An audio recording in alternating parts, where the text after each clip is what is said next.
Okay, this is John Reed, live from Success Connect 2018. They say you save the best for last. I think it is true in this case, certainly for our listeners. I've got the brilliant minds behind Raven Intel with me. They're set to disrupt consulting as we know it, starting with HR. Welcome, Michelle and Bonnie. Thank you very much.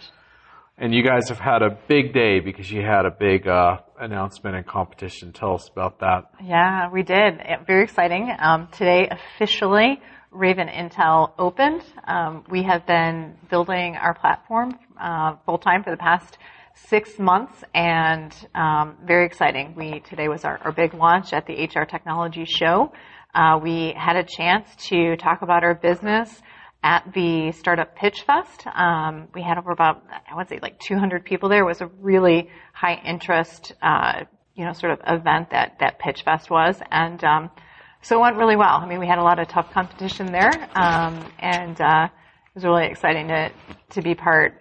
Try not to be distracted by the pictures. I know this part's hard to do that, but it's better when they're live. Oh, okay. Yeah. So it was really exciting to be a part of all that. I was just taking their pictures, which kind of screwed up the discussion. But so what happened? What kind of feedback did you get? I think HR customers, both at this show and every interaction that we have, love the concept of a resource that they can go to for free and be able to make a better independent decision about a consulting partner. I think what we hear often is customers telling us, I wish that I had you guys, I wish I had Raven Intel 2 years ago when we implemented our HCM. We would have done a better job vetting our partner, and the information that you have is what we would have needed to make a better decision. And so I think that the response from customers has been very positive. Okay. And so right now you're focusing on HCM, but of course you plan to, probably in the long run, this has relevance well beyond that. So you guys could certainly take this to other areas, because I'm going to guess that for example, the CRM space, there's the same set of issues, and I know there are in ERP. So yeah, starting with HCM, which is good to have a focus. Yep. I mean, and that's where my background has been for the past 20 years. I've been in the HCM software industry. And it was a need that I continued to see for years. And I wanted to solve it, quite honestly. And I think the nice thing is that it's a platform that can easily scale into any enterprise cloud software that uses a partner ecosystem for implementation. And we look forward to doing that in the future. Which is a lot of them. And I think the role of the partner is so often underestimated, right? Like so often when we talk about these projects, we don't get around to that. But when you read the stories on project failure, which still wind up in the news a lot, and a lot of them, unfortunately, seem to be about HR. Yeah. The role of the partner is always in there somewhere.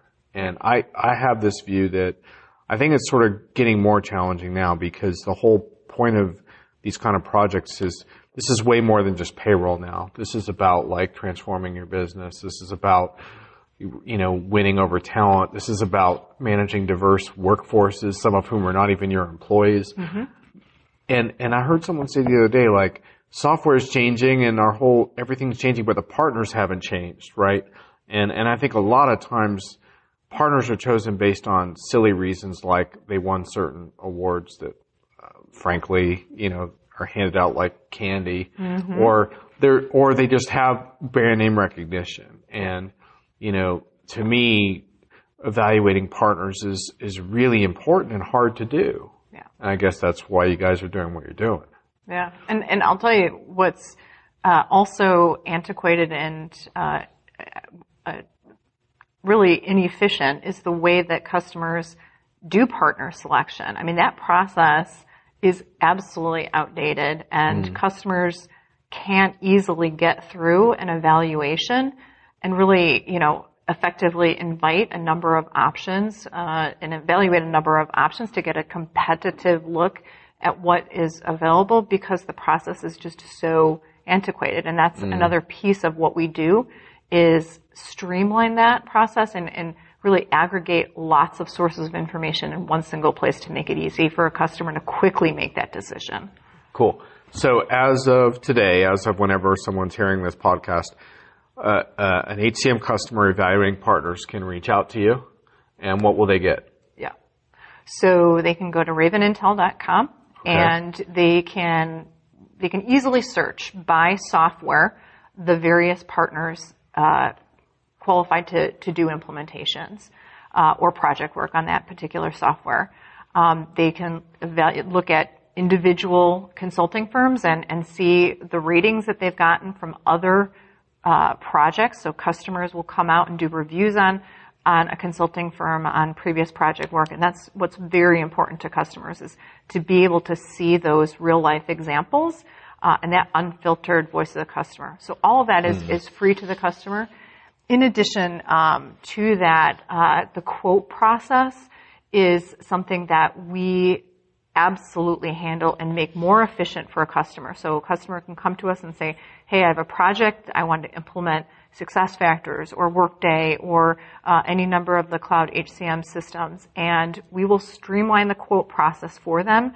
They'll give us a little bit of information about that. We'll get the get the consulting firms to them so they don't have to explain themselves, 5 times, and a lot more efficiently get a project quote to start from. Cool.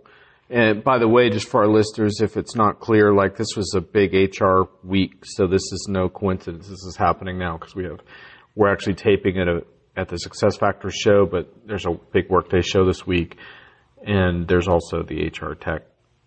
Actually, I think Workday is coming up. Yeah, Workday Rising is in October, I think. Yeah, the Workday one's coming up shortly, so this is kind of like when all the HR Tech comes to a head. Totally. And you guys are right in the thick of it. What about this notion that really with consulting partners, it's hard to say one is better than the other. It depends a lot on like the individuals involved, right? Like, and sometimes the individuals move from one firm to another, or like, how do we deal with that?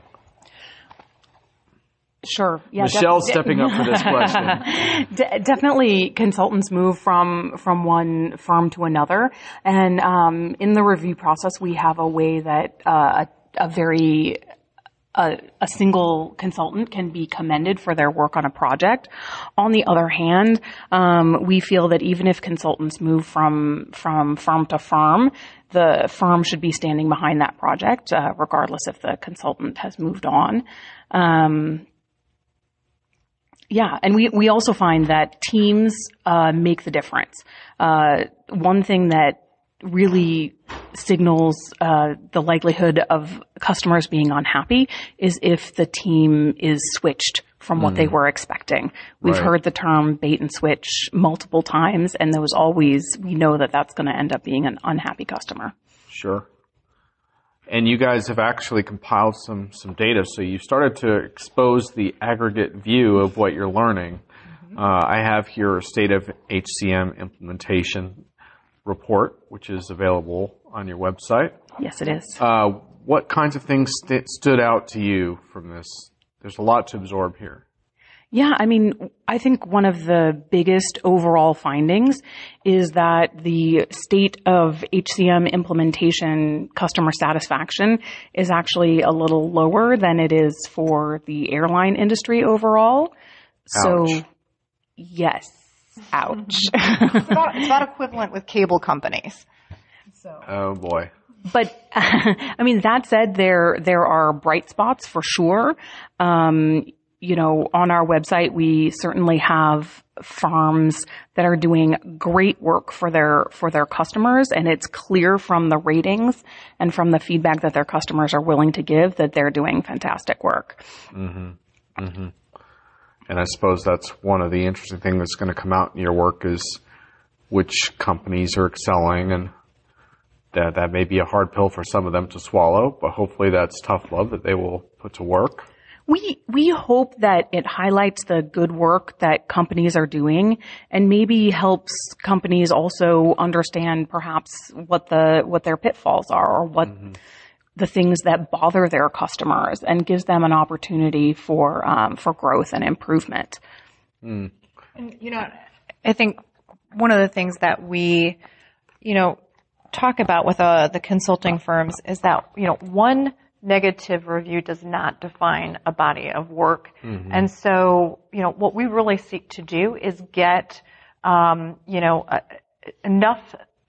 reviews to really reflect the spirit of the overall customer satisfaction. Mm-hmm. But, I think very visibly though, issues or patterns will come up that a firm, can isolate and address and then, over time improve, and, very quickly, even with new projects. Mm-hmm. So do you have a sense of why that is? Like when you said like the customer satisfaction is equivalent to the airline industry, what do you think is the cause of some of this frustration? I think a huge aspect of customer satisfaction is about the team that is assigned to the project. Mm-hmm. And, where we see that being negative is when the team changes. I think that's actually on your list of the worst traits that a partner could have is what you call the bait and switch. Oh, if we see, bait and switch and mention, we can guess that the NPS is going to be, out of a 10, probably less than 5. I think the other huge aspect to dissatisfaction is the scoping. So when a customer, when there's change orders that happen during an implementation, I think that's equally as bad as a team member change or a the team dreaded composition. Change order. Yes. Yeah. The dreaded change order that is a result of the consulting firm not appropriately scoping the work up front or underscoping it to get a good price, and then at the last minute changing sort of the price model based on new things that came up that they probably knew going in. So change orders, I think the more change orders that happen during an implementation, the less happy a client's going to be. Yeah. So we're going through, you have a view of common traits of partners rated 8 or below. We just mentioned 2 of them. The other 3 are going over budget by more than 25%, which is pretty understandable. Inexperience in local geographies, and then customers who chose a partner based on price factor alone. So I think that's getting back to your point around how customers need to rethink some of their evaluation. It's not all on the partner, right? Like customers have to reevaluate how they're looking at these partners. Exactly. When they choose on price alone, it's likely that is also underscoped, and or that you're going to get an inexperienced team, and those things are all related. Because it's pretty easy to underbid on a project if you're a services firm by withholding certain things, or like you said, limiting a scope, and then oh surprise, there's 6 more months of work to do. Mm-hmm. Yeah. Right. Over budget's a real problem, huh? Of course. That's, when a firm signs a contract and they think that it's a firm price, and then it turns out that it isn't, that's definitely a problem. We find that if somehow it happens that a project goes past schedule but still is on budget, that the customers aren't necessarily that unhappy. We have 53% of the projects in our database did come in on budget, but another 37%, that means, ended up being anywhere from 1.25 times expected budget up to twice the expected budget, and that definitely results in unhappiness. So is this something that you're going to be updating every year? Is that the plan, or? Absolutely. This is based on the data that we have so far. We anticipate getting many more reviews, especially with more people knowing about who we are and contributing reviews to the site. We'll be updating the research. Right. And, our review process that I just want to be clear about is, I think why customers will come to Raven is the fact that we authentically provide the voice of the customer, the unfiltered voice of the customer. The process that we have for these reviews is significant because we we verify the authenticity of every single review that we have. We know who provided it. We know the company, as well as we verify that that person worked on a project and that company, actually had that software. And that's significant. We would never publish reviews that were non-vetted. We do anonymize the customer information on the site, so the name of the customer or any contact details is absolutely held in confidence. And that, I think, helps with the candor of the client being able to speak freely about the experience. And this initial survey was based on over 100 reviews. What that strikes me is, it seems to me that where it will benefit you as you get more and more volume is it'll be easier to detect patterns with particular vendors. Because I think with 100 or so, I think you can get really good patterns and implementation trends like you did, and partner trends. It seems like to drill into vendor quality, for example, that a bigger sample size will help a lot to really validate.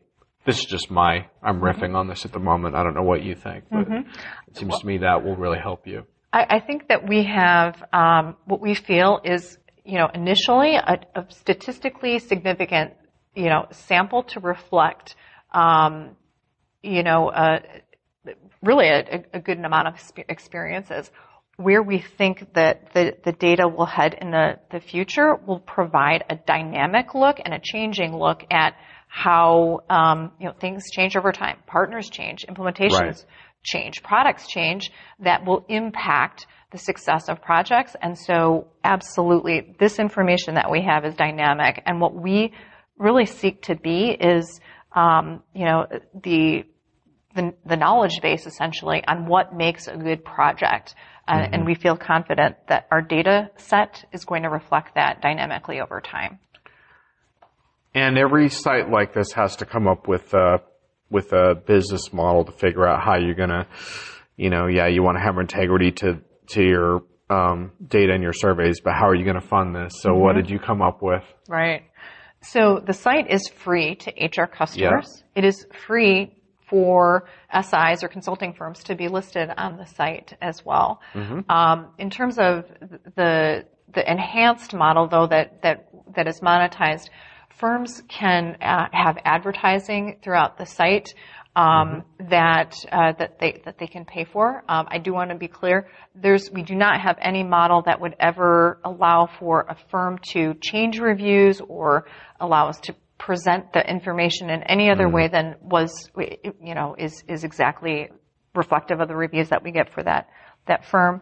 Also, the data set that we have, I think is going to be interesting to software firms as they can benchmark themselves and get deeper analytics about how they compare to the rest of the industry. And did you also, I assume you kind of took a look at sites like G2 and TrustRadius and such, and because the weakness of those sites historically has been not looking at the services partner angle, right? Just looking at the software. I know that some of those sites are starting to tiptoe into this space. Have you kind of looked at that and how you could differentiate from that? I think, while we're akin to a Glassdoor, TrustRadius, or any number of those software peer review sites, I think where we differ significantly is our deep focus, number one, with HCM and enterprise cloud implementation. But number two, I think with the high specificity about project work. It's not just from any user's perspective, how would they rate, a firm, but we're really looking at more than just, thumbs up or thumbs down. We're looking at those levers like on-time delivery, on-budget delivery, quality of, and responsiveness of the partner as it relates to the product, and things like that. And I think, where we're really going to have, a unique value proposition for customers is that deep level experience, with specific, project work as it relates to HCM. And, and definitely G2 Crowd and those others, don't have that. Absolutely. Well, you got to be able to tell people how you're you're different. And I've been frustrated a little bit with review sites because I feel like that there's been such an emphasis on volume, and acquiring the volume of reviews because everyone wants the data from thousands of data points. But I go to some shows where they have almost like welcome wagon type things of like, oh, write us a great review in like 3 minutes and throw that up there or whatever. And I'm like, how does this help the customer to have like just a bunch of positive, happy reviews jammed up? Because I think about the enterprise, I think about, well, I have a particular industry situation I'm dealing with. I have a particular set of problems. I want some benchmarks that really help me to understand my situation, not just like, oh, this software is great and 1,000 other people gave it the thumbs up. I don't think that's really going to fly, at least not in a large enterprise. Well, that's right. I mean, we don't want to be just thumbs up or thumbs down. We want customers to be able to go in and search and say, hey, here are other projects that happened in my industry with a similar kind of module, similar kind of geography, and of those projects that are most similar to mine, which one of those firms, did a good job, and in which ways did they do a good job? It's not just thumbs up or thumbs down. It's, hey, they were on budget, they had a great process. And we also ask about lessons learned and what the specific strengths of the consulting firm were. So we really want to get beyond thumbs up and thumbs down and get to a point of thinking about fit. Mm-hmm. Yeah, I mean, what I can tell you so far is I'm glad to see another independent voice in this market, and you guys have been a lot of fun on Twitter too. If you guys don't follow Raven on Twitter, you guys jumping in, a bit outspoken sometimes, which is fun. And I think to me, like the big thing is that I often advocate that customers need more independent voices, which I think is true. But I also think it's fair to say that the very few people in the enterprise are truly independent, and what I'm looking for is the disclosure of the business model. I want to understand, like, for example, Diginomica, I think we have a strong voice, but we're also funded by a number of vendors. And so we try to be very clear about where our money comes from and let the audience decide, where the pros and cons of that are. And we can't possibly, from our perspective, sum up the marketplace and the issues customers need to be concerned about. We can only be one piece of that. We need a lot of other firms and voices out there. And I think the same is true for you guys. Like, you're going to have ways of funding this business model. You're just going to need to be transparent about what that is. What drives me crazy about a lot of the ranking systems a lot of the analyst firms do is I don't see that transparency. And, transparency is a big word and what we're solving for within, implementation. And I think, as we run our business, we also want to seek that transparency. I think that at the end of the day benefits the customer. And so, we are, as you mentioned, independent. As we grow this business, though, we also want to be very transparent with customers as to what that revenue model is and how that might change over time. Right, because I could see your revenue model evolving quite a bit as you figure out like what the angles are that are the best ways to fund your business. And so, you'll need to continue to be upfront, I think, about what that is, but that's a good challenge to have. Yep. I mean, I hope you guys have a lot of success. What do you think the big challenges are going to be for you? Well, I mean, we've talked about volume of reviews, and while we don't want just, a million platitudes, right. We want enough reviews out there that the site is very, very useful for a lot of different customers. So that is really, one of our major pushes right now, and getting the data which really allows, customers to find the right fit. Any other thoughts? Yeah. And I would say, just visibility within this space. We want customers to know that Raven exists and that we exist to help them, and we can do so at no cost to them. And so I think just making sure that customers know that they can come and have a resource with us, an independent resource that will help at the end of the day ensure the success of a project, or at least give them enough confidence that they've looked at all of the options that are available to them, and not just inviting in the one vendor that perhaps the software company recommended.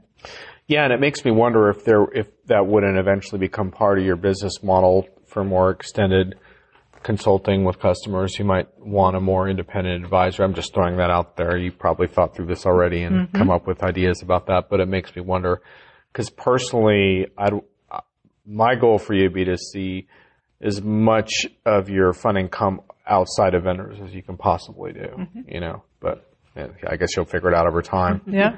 So if I were to make a list of your challenges, I think the other one I would add is, obviously, some partners and vendors are going to come out looking really nice in your data, and some are not.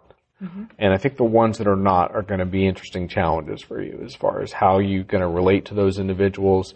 You're certainly going to see them at shows. You may hear from their lawyers at some point. That's going to be interesting for you guys, and I'm sure you have a plan for it. And and frankly, the ones that I respect are going to reach out to you and say, can we learn more about how we can get better? Because that's the idea. So I'm hopeful that they'll treat it as motivation and not antagonism. Yeah. And I think the spirit of our business is not to make vendors or firms look bad. That is not what we sought out to do. What we want to do is elevate and raise the visibility of the firms that are doing great work for clients, and have more opportunities with customers because of the merit and quality of their work. All right. Well, let's spin it forward a few years. Like, if things go really well, give me the really dreamy view of where you guys would like to be in a few years.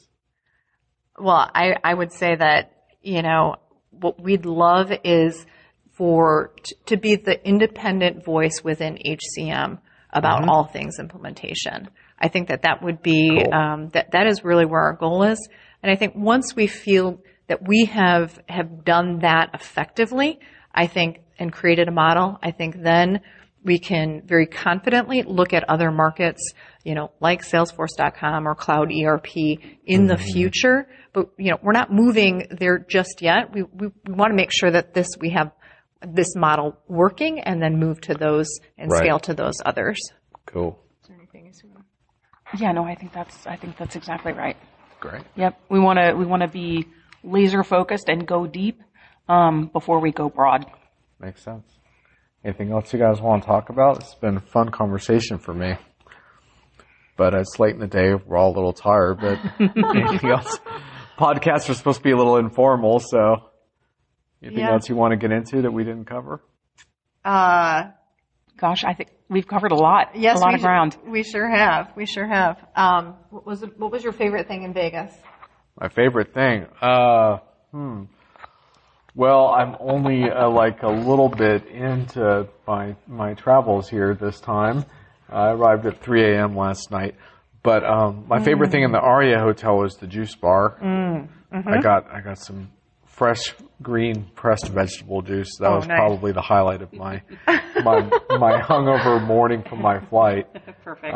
But other than that, and the other highlight for me is the customer interviews. I did 3 customer interviews today, and to me, that's always the highlight, is just hearing what really goes on in projects and how people overcome their issues. I mean, that's what really fascinates me, because my big thing is that I think the technology has gotten to the point where it's good enough. It's not perfect, but it's good enough that it really brings a spotlight on the people and the culture of organizations, because it's really getting harder and harder to blame the tech when things go wrong, but it all has to work together. And so when you hear these customers share what they're doing about that, I was talking with American Airlines today about like how they handle like customer experience and employee experience, and I'm challenging them on like my times on the tarmac and stuff. And those are great conversations. You reminded me of it because of your airline satisfaction thing,